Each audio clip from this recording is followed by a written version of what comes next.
Welcome to Careers in Discovery, your window into the world of biotech leaders. On each episode, we interview the industry's leading executives to understand how they built their careers, what they've learned along the way, and the advice they'd give to their younger selves.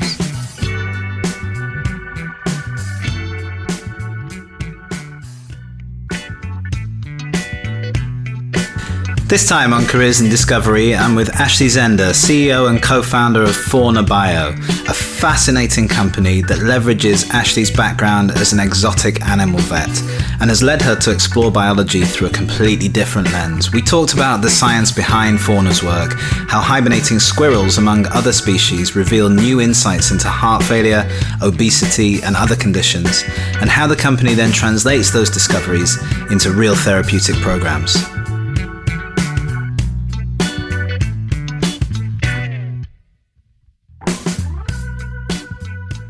I'm very pleased to be back on Careers in Discovery with Ashley Zehnder of Fauna Bio. Ashley, welcome to the show.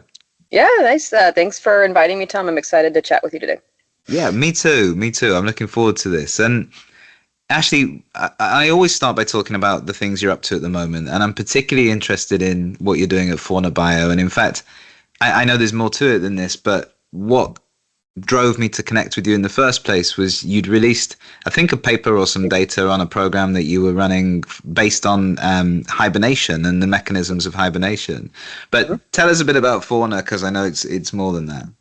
Yeah, no, I mean, it's a good encapsulation of what we're doing right now, for sure. So the idea behind Fauna is really at its heart looking at how other species use the same genes that you and I have, but in ways that allow them to resist or reverse disease.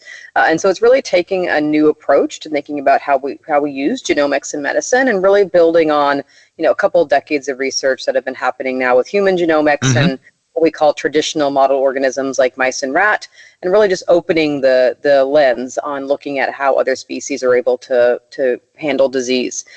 So my co-founders, one is an evolutionary genomicist, one is a hibernation biologist, and I'm an exotic animal veterinarian by training, and I'm sure we'll get into that a little bit more. Yes. But we realized that we had a really unique set of skills to be able to identify interesting data from species and then actually be able to translate it into therapeutics for humans. But we use a lot of hibernation biology in the course of that. Interesting. And are there, I genuinely don't know the answer to this, are there species that are particularly good at resisting disease, or is it just that they're better at certain diseases? What do you see when you look at that? Yeah, so there are a set of species. Often they're adapted to extreme environments. So hibernation is certainly a good example of that. So one animal that we work with quite a lot is an animal called the 13-lined ground squirrel. This is an animal that is extremely adapted to hibernation. They can take their body temperature down to almost freezing. They go down to about 4 degrees Celsius or about 40 degrees Fahrenheit. And they stay there for about 2 weeks at a time. Their brain activity is completely shut down. They're 90% hypoxic or lacking of oxygen. Heart rate goes down to 5 beats per minute. So it really is truly a state of suspended animation. Yes. What makes them an interesting model for disease, though, is that they have to rewarm every couple of weeks, and they do it really fast. So they go from almost freezing to normal body temperature in just about an hour. And so you imagine this very cold, hypoxic mammal rush of warm oxygenated blood into every organ in the body. It's not unlike what happens after a heart attack or a stroke. And you go to the ER, you get your heart attack or stroke unblocked, you get a rush of warm blood back into this organ that's not been perfused, and it actually can be quite damaging. It's called reperfusion injury. And these animals get a similar kind of injury through their natural hibernation cycle about 25 times over a 6-month period. Yes. So you can imagine a heart or a brain that has to heal itself, having had this injury 25 times, gets really good at it. And so evolutionarily, then they've adapted ways to heal damage actually to multiple organ systems. And then we can actually look very precisely at what's happening in those tissues during those reparative time points. And they map quite nicely to things like human heart disease, stroke, metabolic diseases like obesity. And so we do work with Eli Lilly to find new therapies for obesity, understanding the metabolic changes that happen during these rapid arousal time points. So so there are species like that, like I said, through their natural evolution have had to survive extremes, and then we can learn from that to help ourselves be healthier. Yeah. Very interesting. And I suppose thinking about it, there's this whole variety of species out there that all operate biologically in different ways. And I guess logically thinking about it, there's probably a relatively untapped treasure trove of insight and potential opportunity for therapeutics if you take the time to look at those different species. Absolutely. I mean, people forget the fact that the originally marketed GLP-1 drugs were found in Gila monsters, right? It was a stabilized form of GLP-1 that was allowed, you could actually make it into a drug. So there is an absolute ton of untapped biology and species that people don't think about in the traditional drug development pipeline, for sure. Yeah. Yeah, interesting. Well, we will come back to that as we talk about your journey, I'm sure. So you touched on your background a little bit earlier, and as you say, you and your founders perhaps have a slightly atypical background for people running a therapeutics company. I mean, it makes total sense when you look at what you're actually doing. Sure. But going back to the beginning, was it always going to be veterinary medicine for you to start with, or where did the origins of this path come from?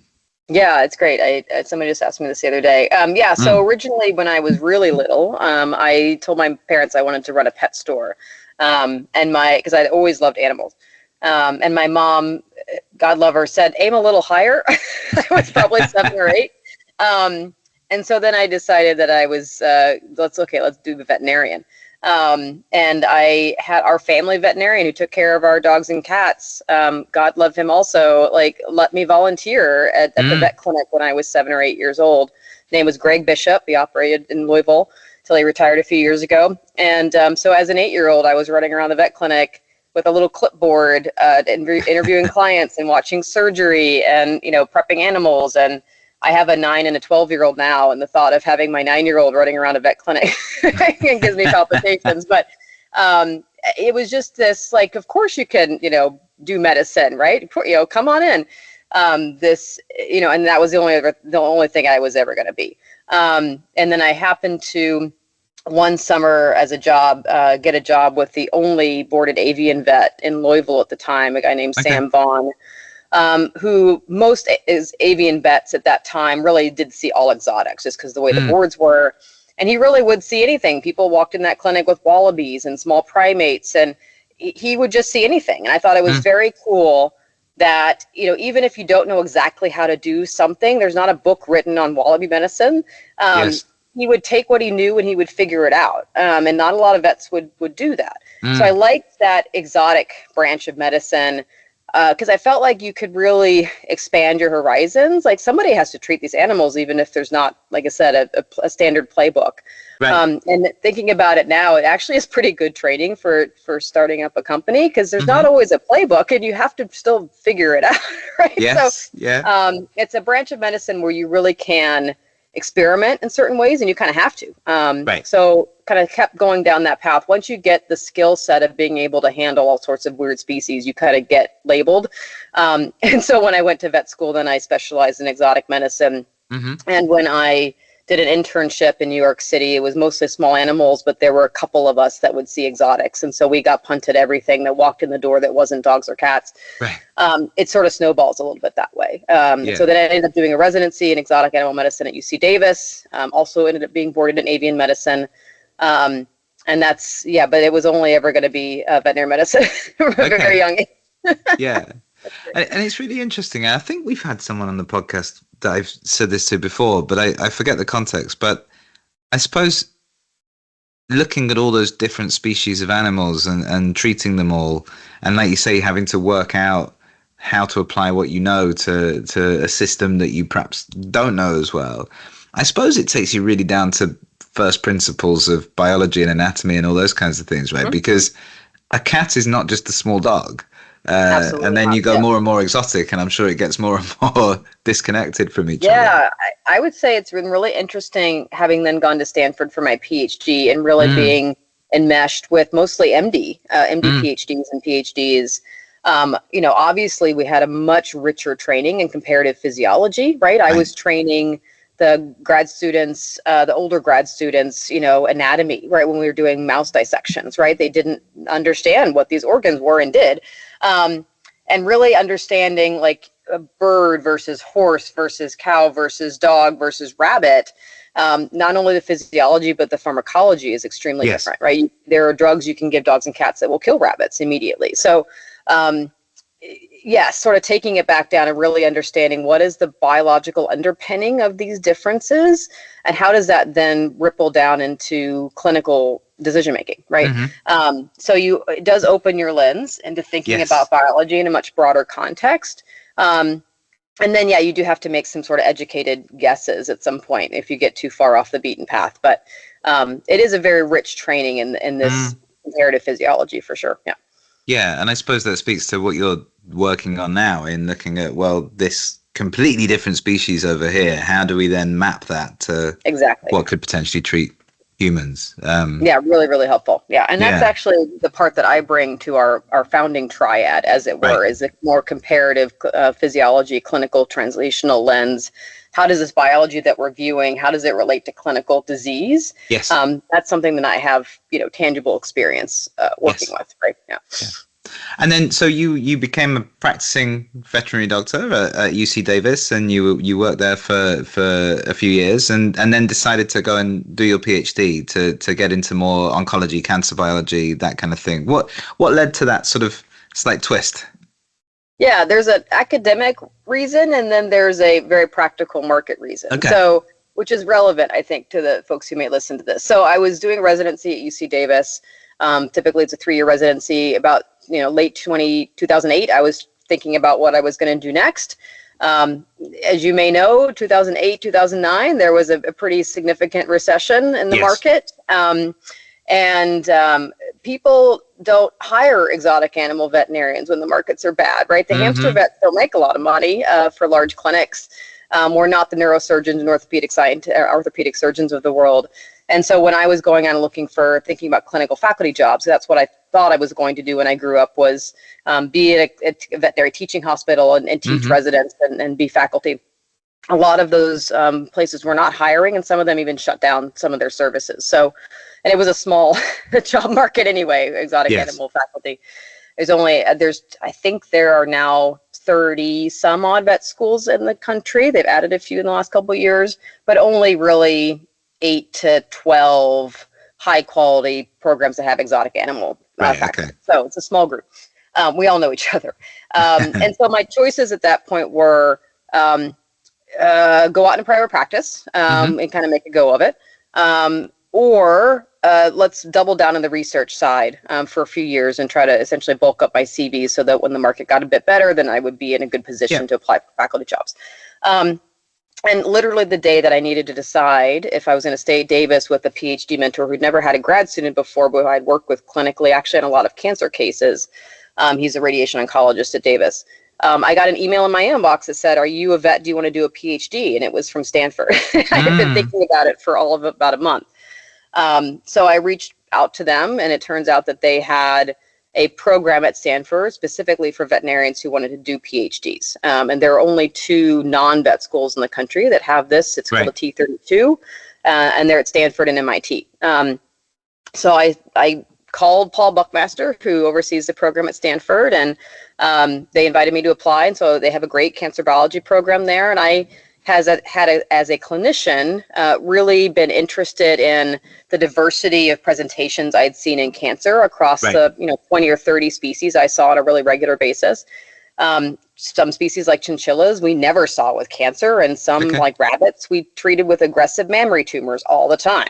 And so, what is it about these animals that are making them so predisposed to certain kinds of cancer? So I went down to Stanford, I got an interview, and I was very sort of ambivalent about it. I'd never wanted to really do a PhD when I was a clinician. I always sort of got really annoyed because the PhDs always really wanted to do things by the book and peer reviewed, very controlled studies. And again, I was like, we have to figure out what to do regardless. So I was a little skeptical. I went down there anyway, and I really liked the cohort of students that they brought in that year. A lot of them were second career grad students, just a really good group of people.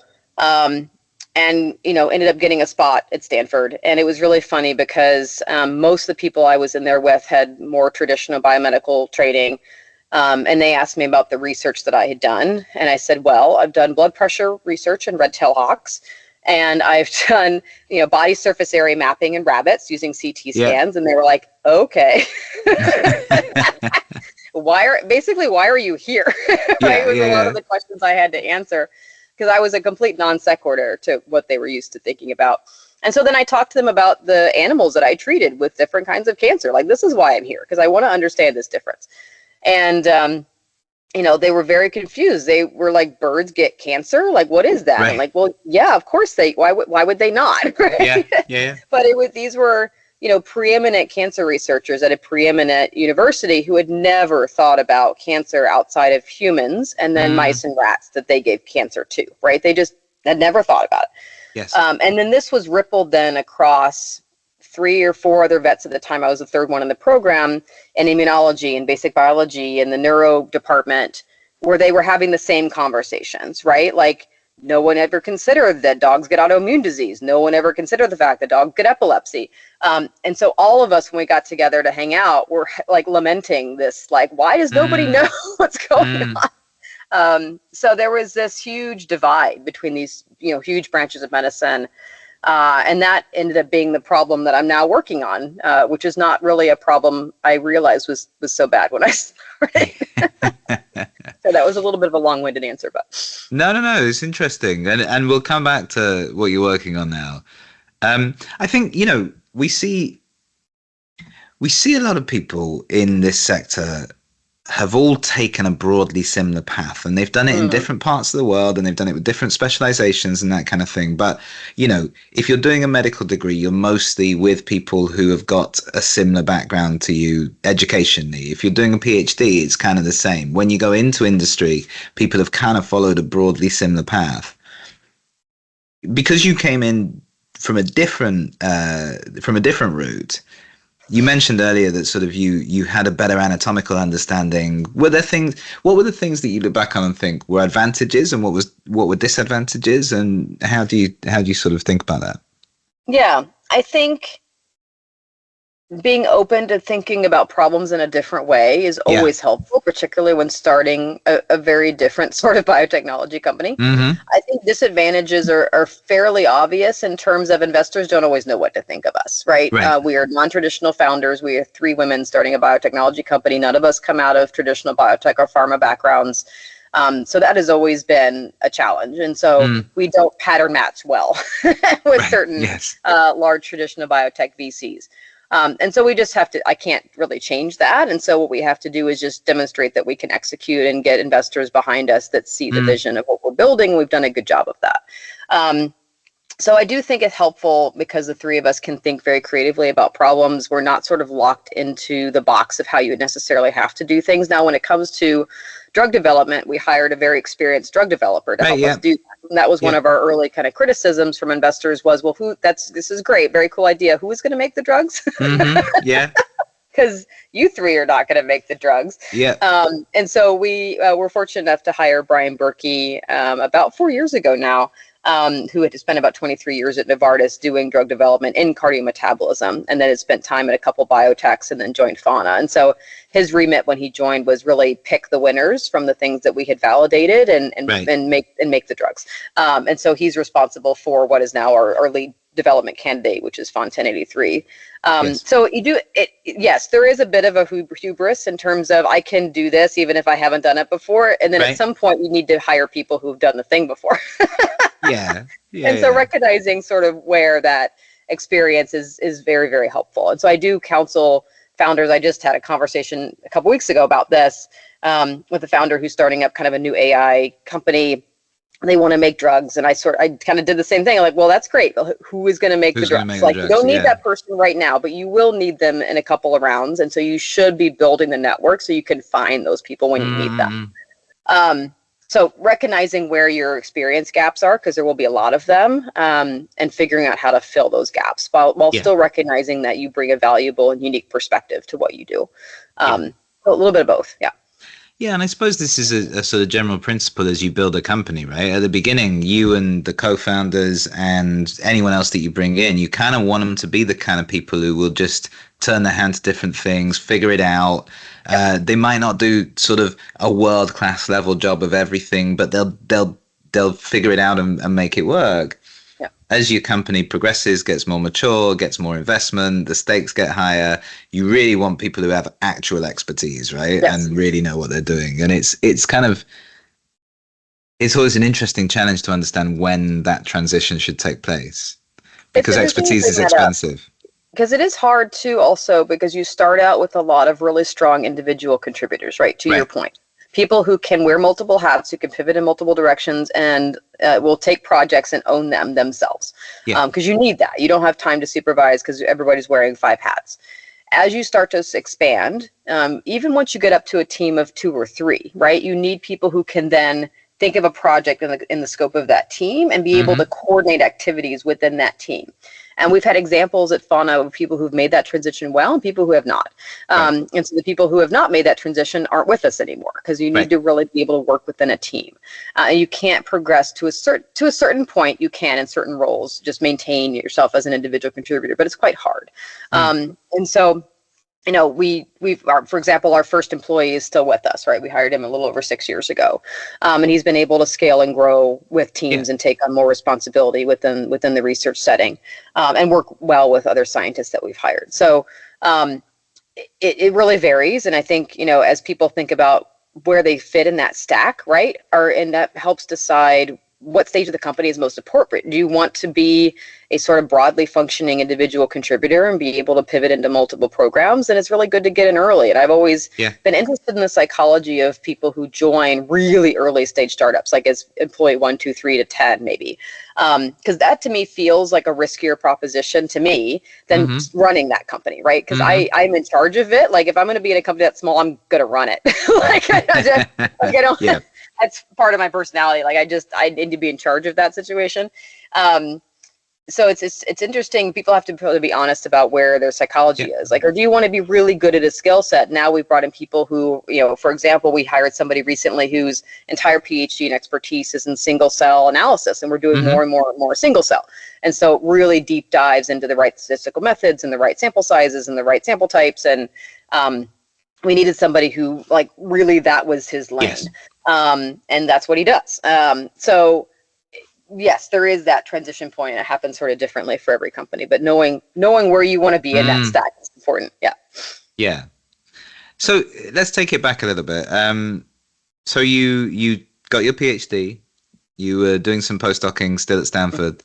Tell us about the origins of Fauna, meeting your co-founders, where the idea germinated from. What I often find is that it's a lot of conversations, and then somebody sort of says, hey, should we do this? And then it all kind of accelerates from there. But give us the shape of it for you. Yeah, it's really interesting. So I did a postdoc largely to give myself some time to figure out what I wanted to do when I grew up. I had largely trained in veterinary clinical medicine. I had then done this 6-year PhD in human cancer biology. What does my career look like at this point? So I did a postdoc with the aim of starting to combine large veterinary medical databases and human medical databases. I had access to both. How do we start to physically put these data together in a way that is useful? I started collaborating with machine learning colleagues at Stanford. I joined the lab of Carlos Bustamante, who, looking back on it, had a bit of a habit of collecting, as I call, odd postdocs, people that were working on sort of weird ideas in genomics. There was somebody who was figuring out the blue color gene in budgies. There was my co-founder, Linda, who was looking at evolutionary conservation. There was Katie, who'd worked on 13-line ground squirrels. And so he sort of brought people in and let them do what they wanted to do, which was really cool. And so we were all working on very, very different projects. And Linda and I started collaborating quite early on when she joined the lab. I'd always wanted to delve more into the genomic side of the clinical variation that I saw, and I was never trained in genomics. And she, as it turned out, had always wanted to go to vet school and never had quite made it there. So we immediately started thinking about how can I combine clinical data that I'm working with the genomics data that you're working with, and can we do something interesting with that?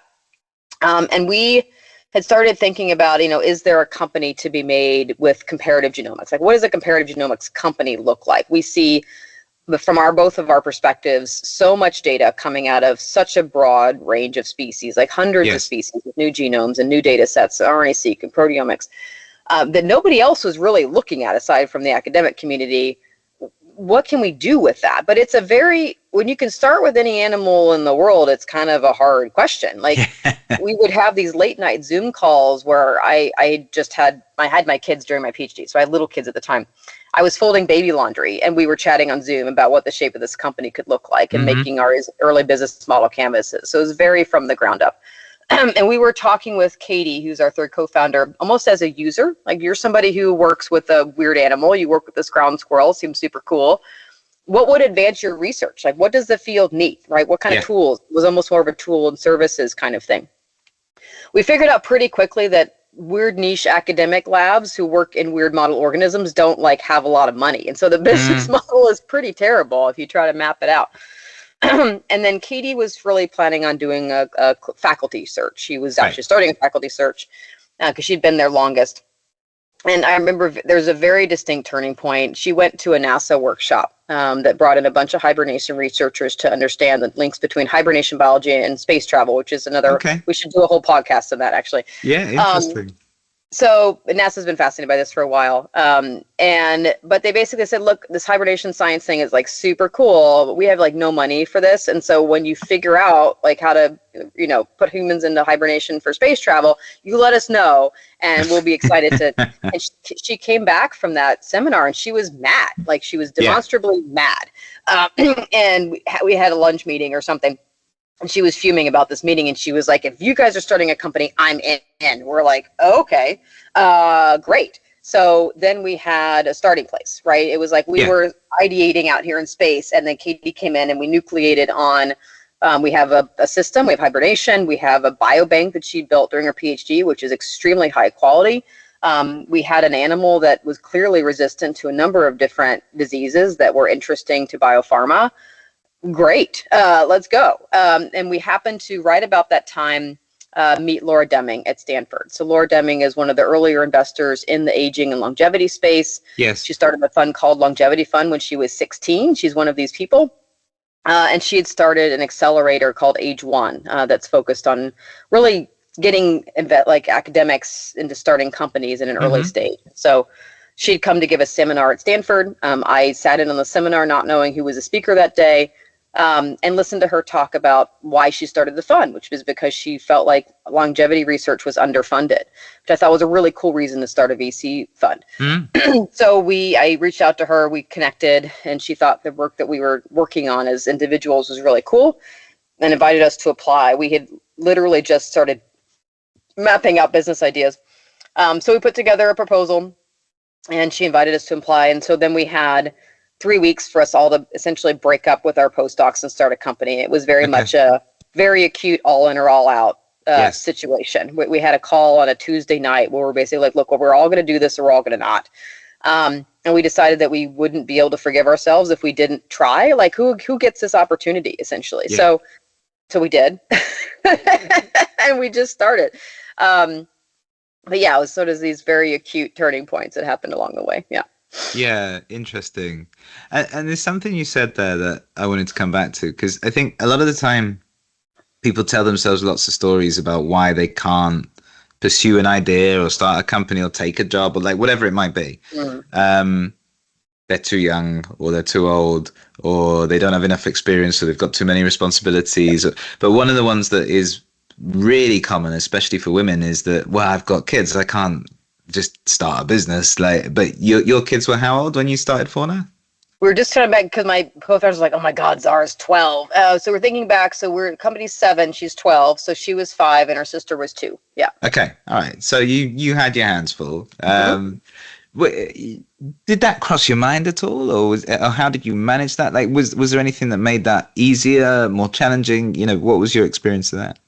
I think it makes it easier now because Katie had a son who was about my daughter's age, my younger daughter's age. So Kaitana was just turning 10 as well. My daughter just turned 10. And then Linda didn't have any kids, but was planning to at some point.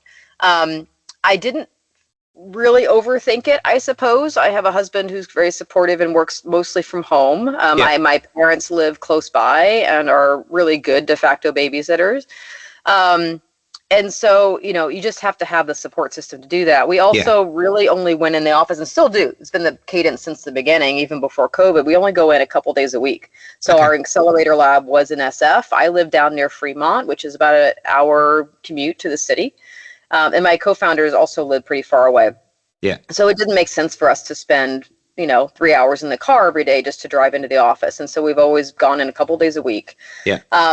I was used to doing work late at night. Like I said, we were ideating on the business at night, folding baby laundry. And so it's been really interesting starting a company with 2 other people. Now we all have 2 kids. Linda's are the youngest.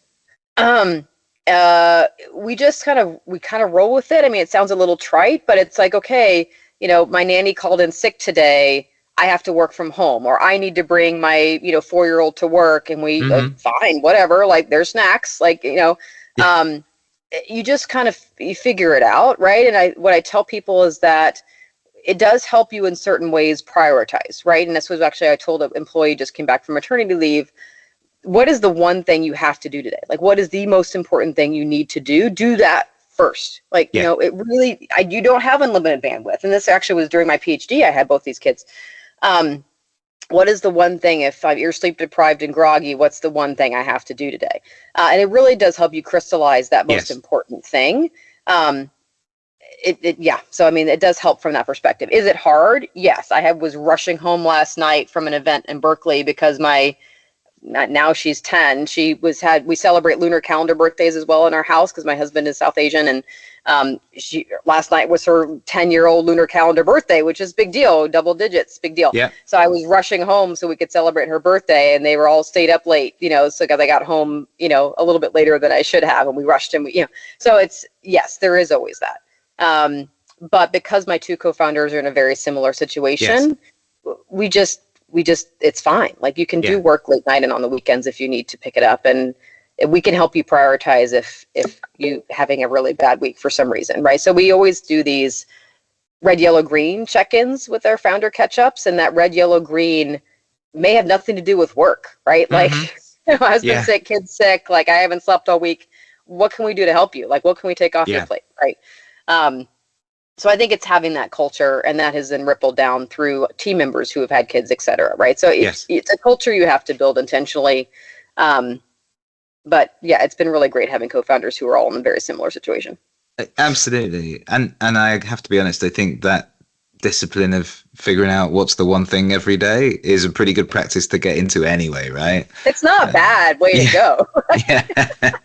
Exactly. Yeah, and also mums are the most efficient people in the entire world anyway. It's that thing, like, you want something done, ask a busy person, right? Yeah, exactly.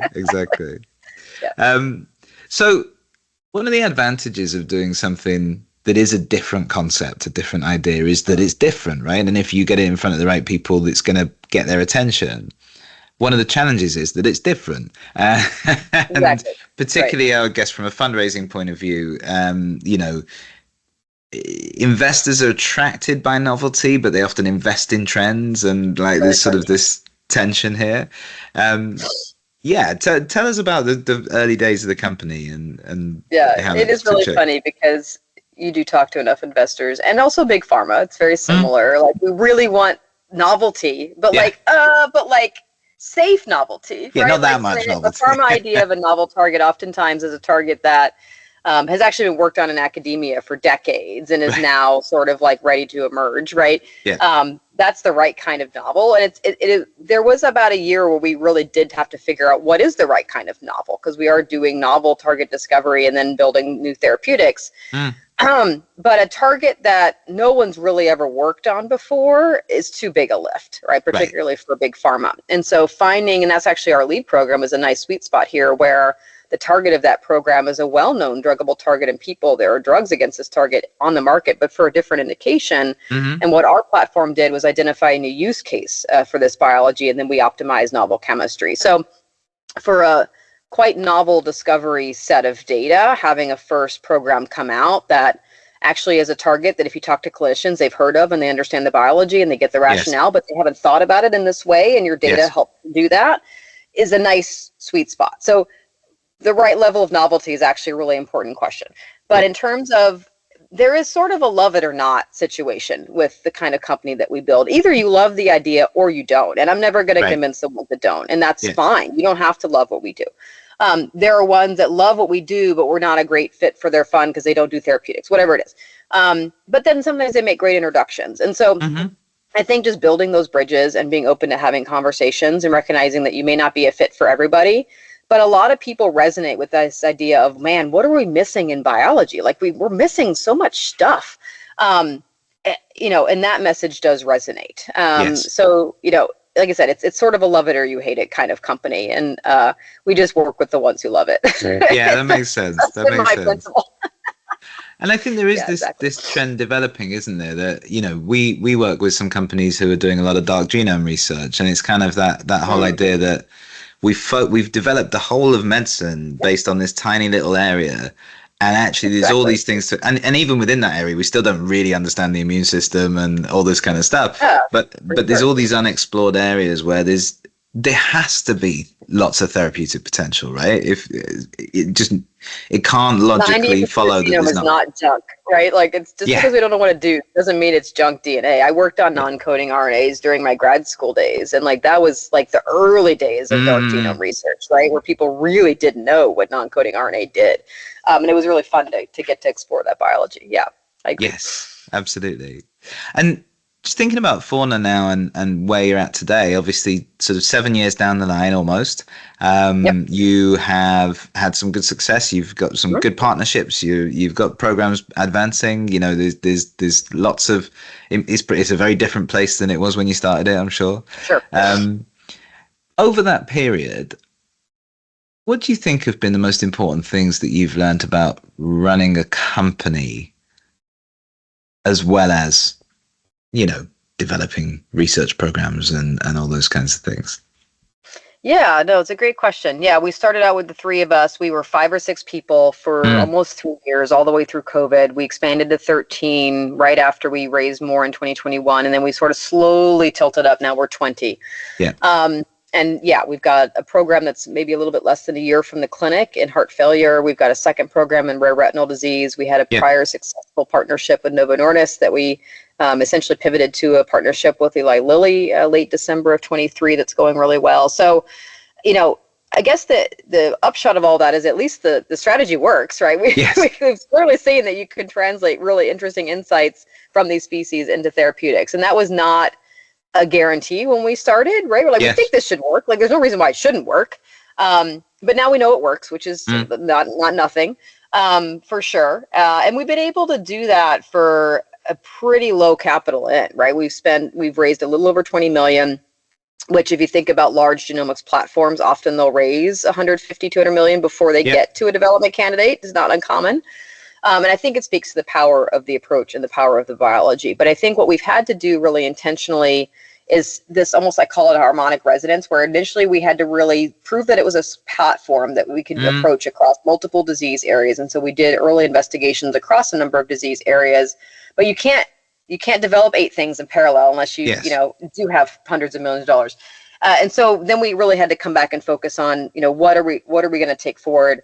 What are we going to keep for ourselves? What are we going to keep for partners? And that's where having experience like Brian come in and figure out where should we spend our time and learning, because there's always interesting opportunities. And I'm the kind of person who is always interested in chasing interesting opportunities. Right. I have to be careful not to distract my team with those unless I feel like they're actually, the likelihood that will have a large impact on what we do is high enough to warrant that distraction. So being really mindful of bandwidth, we've done actually a lot of experimentation at Fauna in terms of meeting routines and schedules, which sounds super pedantic and boring, but running a good meeting cadence with the right kind of meeting with the right number of people, that's an art. I sort of wish I'd gone back and done a PhD in meeting management, right? I guess maybe MBAs cover this. I don't know. How do you get the right people in the room to make the right decisions? How do you make sure you get the right ideas in the room? That's actually really hard, and making sure people have periods of deep focus. And so when we're doing cycles of target discovery, for example, for Lilly, we have focus weeks, right? Where we cancel many, many, many standing meetings that don't need to happen. I don't tend to cancel meetings because my work is mostly external, but all the internal meetings basically get canceled. and we give people long focused time to get their work done. And we had to learn to do that, right? We had to learn that, like, people were saying, look, I can't get my work done. I've got too many meetings. Well, that's stupid. Let's fix that. So being flexible and sort of what's working, what's not working, and really hearing that feedback and saying, okay, let's try something else. Like, we don't have to do it this way. Yes. So I think because, again, kind of back to the advantages of coming from a non-traditional background, I've never worked for another company. I've only ever worked for this one. That's the same for all of us. And so we don't have we have to do it this way because that's how you do it. I don't have that. Like, if it's not working, then we'll do it a different way. And people really find that refreshing. I think we've heard people coming into Fauna who've essentially had to sort of like detox for a period of time. It's been really weird to watch people who've come in from environments that have been, either academic or industry, that have been sort of excessively micromanaged, that are like they're a little bit cautious, and they're like, yes, you're not going to check in on me every day. And I'm like, no, we're going to like, you get your work done. And then if you have problems, let me know. And they're like, okay, like, really? I'm like, yeah, really. Like, you hire adults and you let them do their job. It's not rocket science. But be there, right? Like, make yourself available. So I think a lot of it has been breaking bad habits that we see people come in with.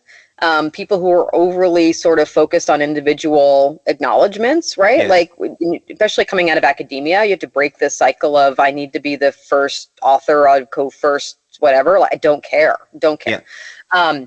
That's not what matters, right? What matters is that the program moves forward and that we have the right people moving it forward. So kind of breaking some of those bad habits is something that we've worked hard on, and giving people the space to do their work, and trusting them to come in as a mature worker and do that and tell us what they need. Now, we recognize that some of our folks are better than others at admitting when they need help, and we have folks that will just always say that they can do everything, and all of us know that nobody can. And so being honest about, I know you said you could do the thing, but I know the other 5 things you're doing, and so I really need you to tell me that that's not the case. Yeah. But you have to sort of build that trust to say, it's okay to say that you need to prioritize. And actually, my co-founders are quite good at that. Hey, can we do this? Yes, but is it more important than these 3 other things that I'm doing? Actually, no, it's not. We'll bunt that, right? Just be honest. Like, here are the other 4 projects I'm working on. Is this more important than that? And if the answer is yes, then they will put those away and work on that. But if it's not, then we work around that. Yes. So I think those are some things that we've learned, and we're certainly not perfect at it, but I think we try hard to try to make that optimal. Yeah. Yeah, that makes total sense. And then looking forward, we obviously talked a bit about where Fauna Bio is today. Of course, the methodology that you're putting together could be applied in lots of different ways, right? So, you've got the mechanism that you're looking at from the hibernation of this one species, and I'm sure there are different ways different indications you could look at, different ways you could analyze that. But then there's all these other species that are out there. Exactly. Of course, maintaining discipline is important, but how do you think about sort of the future of the company and what's next for you guys and all that kind of stuff?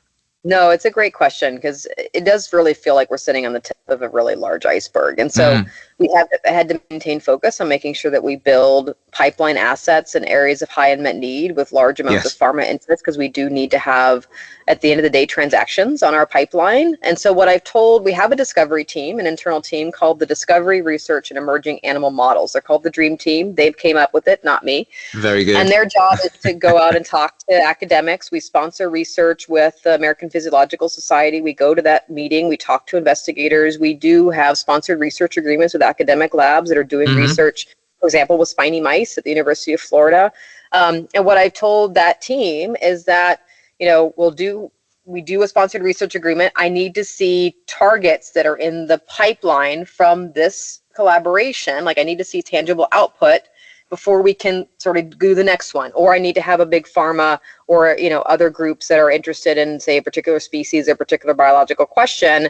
Let's design a research program that funds the scientists, that funds the work to do that. And so if we want to broaden into these other species, we sort of need to find, a group that's willing to sort of sponsor that work. So it's kind of taking the stepwise approach. It was really building the platform in a way that It could take in data from multiple species. It can work in different biologies. And then it's just really figuring out where the highest level of interest is, particularly from the pharmaceutical side. And then sort of thinking a year or two out. The academic agreements take about a year to put together. I'll just be honest. It takes time. And then getting the work up and running. So we're sort of like usually about a 2-year ahead cycle. Like the spiny mouse work is actually kind of wrapping up now, which has been great. And so my team has been thinking for about a year, what is the next species? Who do we want to work with? Right. So you have to kind of gear that up about a year in advance. So we're always sort of thinking, our team has identified about 35 other species that clearly have disease resistance. Some of them are easier to work with than others. Some of them are deep diving marine mammals. It's a little harder to get samples. But there are investigators who work with deep diving marine mammals and can get samples. And so it's really building out that network. And so then when you have opportunities to expand, you have the people there willing to work with you to get the samples. Yeah. Yes.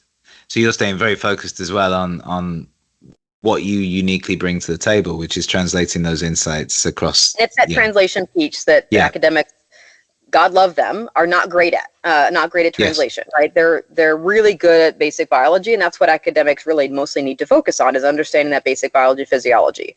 And then, big biopharma are really good at taking things into the clinic and commercializing. The piece in the middle is actually really hard. How do you do the translation? And that's really what Fauna is very, very good at, is taking data from these very weird and remarkable species and figuring out what are the most impactful insights that are actually going to help humans at the end of the day. And so kind of building that specialty out is pretty rare. And that's where we get a lot of our attention now, is being able to do that well. Yeah. No, absolutely. Well, it's fascinating. And I could talk to you about this all day, Ashley. I think it's an incredibly powerful approach. I think there's incredibly high potential. I think there's so much you could do with it. It's just really great to see something genuinely different. And thank you so much for joining us. I've really enjoyed talking to you. Conversation. I'm so glad you reached out to me. It's great.